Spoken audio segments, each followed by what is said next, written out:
Hello, welcome back. Oh, I had a few days of not making videos, and it took me a minute to recall where I was in the story. Are you ready for the next chapter?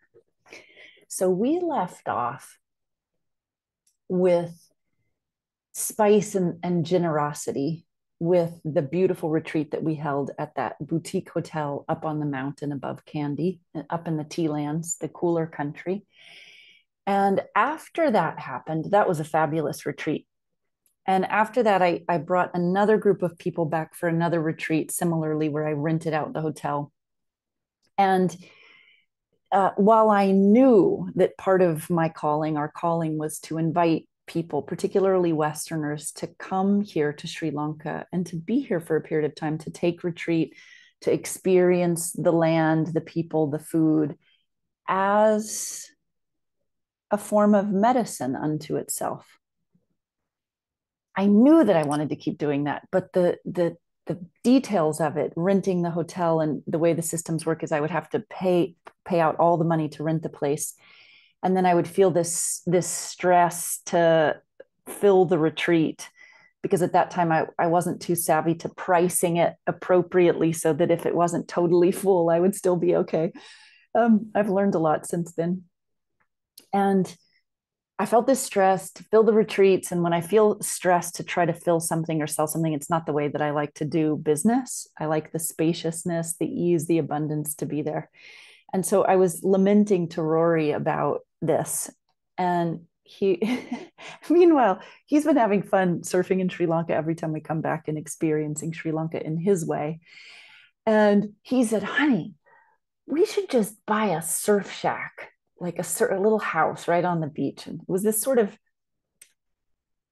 nice idea, but not such a nice idea because if you get a little surf shack, if you get a little place right on the beach, it's not, and you're a foreigner and you leave for multiple months at a time, it's not really safe for the house. It's not a good idea. We learned. That led us down the road of investigating what if we buy a place here? So Rory keeps looking online and then he found our place that we're now in.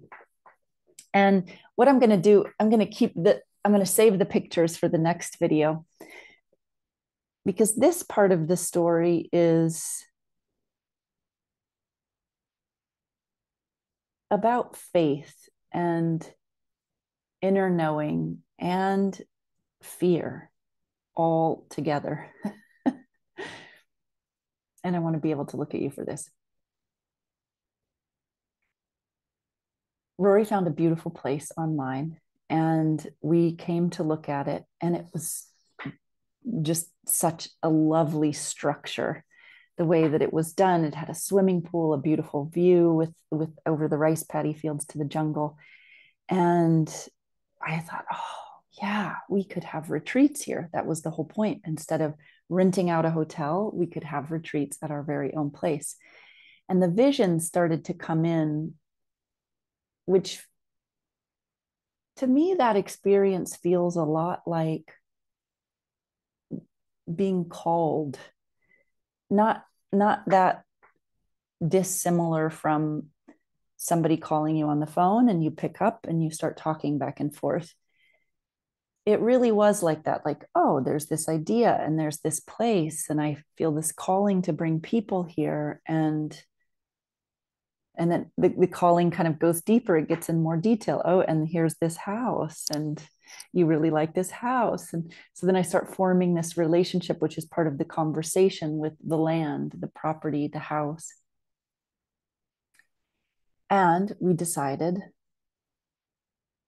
let's do this. Like, what a kind of a wild idea, actually, for an American to buy a home in Sri Lanka, not really knowing. We were probably helpfully for us at the time, helpfully naive. Because if we would have known more, maybe maybe we would have stopped at different places along the way. But we were in the calling, for the most part, in the delight of imagining what was possible, and we didn't have the cash for it. And so we just thought, well, the only way that we're going to be able to do this is if we sell our home in the USA. And there was a lot of time variables involved in that because we were in the middle of a remodel with our place in the USA. It wasn't, we'd been sort of trucking along, making money, doing part of the remodel, making some more money, doing part of the remodel. And we would have had to finish up the remodel, sell the house, get the money in time before they sold this place. And it just seemed so far-fetched to me. Like the whole thing seemed so far-fetched. How possibly, in fact, somebody just opened the door to give me an adapter. How could we possibly jump through all of these hoops, have it all work out in the right timing to have this place? It seemed so impossible that I didn't really get that involved in overthinking things. I just was kind of relaxed, like, oh, yeah, well, if all this happens, great. If it doesn't happen, okay, something else is going to be happening. I consider that a gift of grace because I wasn't tangled up. I wasn't worried. I got tangled up later for other reasons, but you'll hear that. So we finished the remodel just before Christmas. This was in 2016. Put the house on the market the day before Christmas. It sold on the 26th of December. We went through the escrow process, got the money, and it was basically just enough money once we had paid some other things that we needed to pay to purchase this place and then do some improvements right away with solar panels and a few other things. And that was the beginning. We decided, like complete crazy people, to host a retreat this in the same time frame that we bought it. So we bought it, and then I want to say 2 or 3 months later, we planned to host our first retreat. That was a wild adventure. But before we get there, and in the next episode, I'm going to share with you about the process and really the adventurous process and the semi-comical process of purchasing property in Sri Lanka. Okay, I'll see you in the next episode. Thanks for being with me in this storytelling time.